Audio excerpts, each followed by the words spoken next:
At ito na nga yung araw na pinakaantay ko na darating na talaga ang aking passport with a stamp of approved visa galing sa Denmark Embassy. At hindi ko na talaga mapigilan ang aking pagka-excited dahil nga nandito na ang ating courier na nagdala ng ating passport para i-deliver sa atin. At hanggang ngayon hindi pa din ako makapaniwala na ito na nga nahawakan ko na ang susi para sa ating pagpunta sa Europa. Salamat nga pala kay Kuya na sobrang bait na naghatid ng aking mahalagang dokumento.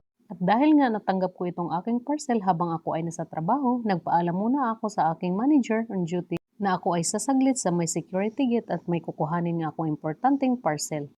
Pinayagan naman niya ako at syempre walang mapagsidlang kasayahan ang aking nadarama habang ako ay patungo sa security gate at para kuhanin ang ating mahalagang dokumento na itinuturing kong makakapagpabago ng aking buhay.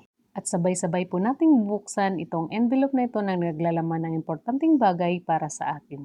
Hindi ko talaga may pagpaliwanag yung aking sarili na mixed emotion po ang aking nararamdaman habang binubuksan ko ang envelope na ito dahil nga ito na nga yung araw na pinakamahalaga at pinakaaantay ko na makikita at mahawakan ko na itong importanteng bagay sa aking buhay. Ganito pala ang feeling pag ikaw ay nakatanggap ng sobrang napakagandang blessing galing sa Panginoon na hindi mo masyadong ine-expect sa iyong buhay na ito ay darating sa iyong at makakamit mo at matutupad mo ang iyong pangarap na walang kahirap-hirap. Sabi nga nila, kapag ikaw ay mayroon maraming plano sa buhay at hindi pa natutupad, huwag kang mag-aalala dahil nga inahanda ng Diyos sa iyo ang pinaka-the best na plano para ibigay sa iyo.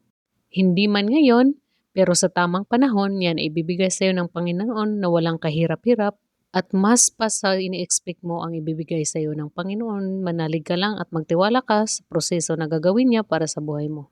At ayan na nga, nabuksan ko na nga ang ating envelope at ayan, sabay-sabay nating tingnan ang loob ng aking passport kung ano nga ba ang nakalagay. Ang unang papel na kinuha ko po, ayan po yung aking residence permit or ang aking long stay permit doon sa Greenland na aking pupuntahan. Sobrang nag-uumapaw po talaga ang galak ng aking puso sa mga oras na to habang ako ay nagbubukas ng aking envelope at ayan na nga. Pinapakita ko sa inyo ang aking pasaporte at ayan, bubuksan natin at ipapakita ko sa inyo kung ano nga ba talaga ang laman ng aking pasaporte at syempre kung anong makikita ko, makikita nyo rin at sabay-sabay nating panoorin kung ano nga ba ang mga susunod na mga eksena. At ayan na nga, bubuklatin na natin ang ating pasaporte. Sabay-sabay nating tingnan ang laman ng ating pasaporte. At ayan, makikita nyo naman na sobrang napakasaya ko at yan na po ang aking visa as a Schengen visa dahil nga dalawa yung aking visa, ang isa ay Schengen visa at ang isa naman ay ang aking resident visa or ang aking long stay visa na magpapatunay na ako po ay dumaan sa legal na proseso at ako po ay dokumentado na pwedeng mag-stay doon sa kung saan ako pupunta. At ang pangalawa ko na mabubuklatin na visa, yan po ay ang aking Greenland visa. Yan na po yung aking destination kung saan ako pupunta. Kaya ikaw na nanonood, huwag ka pong mawala ng pag-asa dahil darating din yung oras at yung araw na pinakaantay mo na ikaw ay magiging masaya at mabibigyan ng blessing galing kay Lord.